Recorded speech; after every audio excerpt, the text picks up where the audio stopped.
اس کی جو بنیادیں ہیں پوری طرح ہل چکی ہیں، کیونکہ یہ جو سوشلی جو انہوں نے ایک قید خانہ بنایا تھا نا، اس میں اب لوگ نکل چکے ہیں، اور ان کے چندوں وغیرہ پہ سب ہر ایک پہ اثر پڑ رہا ہے، اور یہ عنقریب ہے کہ یہ زمین بوس ہو جائے گا، یہ سارا بوسیدہ نظام جو ہے۔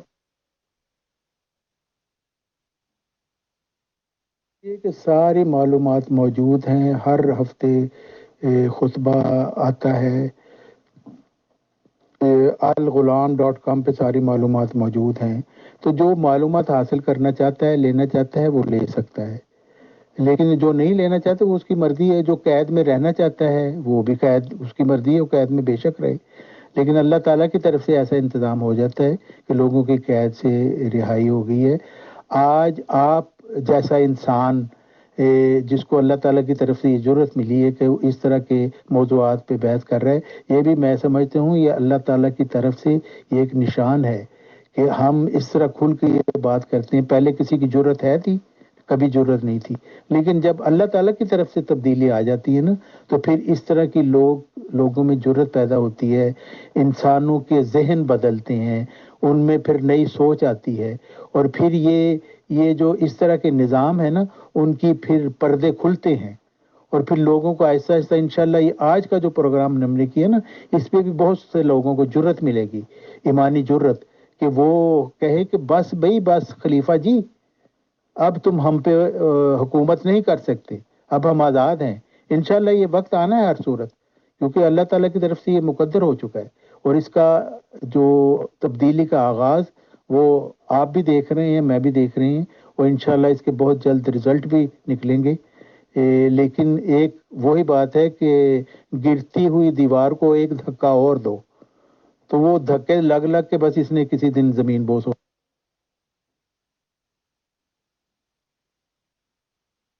محترم طارق چوہان صاحب، مجھے ایک بات شیئر کرنے میں کوئی پرابلم نہیں ہے کہ ہمارے گروپ ممبرز جو ہمارے گروپ میں ایڈٹ ہیں ان کے بہت سارے سوالات آئے ہیں اس درمیان جبکہ میری آپ سے بات چیت چل رہی ہے، اور میں مشکل سے ایک یا دو سوال ہی ان لوگوں کا پٹ اپ کر پایا ہوں، اور مجھے خود حیرانگی ہو رہی ہے اور مجھے شیئر کرنے میں کوئی دقت نہیں کہ ایسے نمبر سے میرے پاس میسیجز آ رہے ہیں جو کہ ہمارے گروپ میں ایڈ نہیں ہیں، کیونکہ ہمارے گروپ میں میکسیمم جو بھی لوگ ایڈ ہیں ان کے نام میرے پاس سیو ہوتے ہیں، تو مجھے پتہ چل جاتا ہے کہ ہمارے گروپ کا آدمی ہے، اور وہ اپنے آپ کو تعارف یہی کروا رہے ہیں، اور انہیں پتا ہے کہ جی آپ کو رازداری آپ سے نہیں جائے گی نہ نمبر کی، اور وہ بہت سارے اپنی فریادیں یا اپنے سوالات کر رہے ہیں، کیونکہ ہمارے پیور ڈسکشن گروپ کا ایک وتیرہ سا ہے کہ جب اس میں آڈیو ہوتی ہے اس کے اگلے منٹ میں بہت سارے گروپوں میں وہ گھوم جاتی ہے، تو ظاہر سی بات ہے کہ بہت جگہ دلوں کی گھنٹیاں بجی ہیں، اور بہت سارے میسیجز آئے ہیں، اور وہ چاہتے ہیں کہ ان کے سوالات اس طرح کے انہوں نے جو کیے ہیں، تو جو آپ نے بھی محترم فرمایا، تو انشاءاللہ کیونکہ ہم نے کبھی مزاج ہی نہیں ہے ہمارا ڈکٹیشنز لینے کا، تو میری آپ سے اپیل ہے کہ کل کا جیسے شاید آپ ٹیوزڈے کو بھی اویلیبل ہوتے ہیں، یا جب کبھی اسی طرح کا آپ پروگرام کا مجھے ٹائم دیں کہ ہم اس پروگرام کو جاری رکھیں اور لوگوں کے لیے ایک مشعل راہ ملے، کیونکہ خدا کو کیا پتا کون سی بات پسند آ جائے اور کون سا حق اور سچ نکل کے آ جائے۔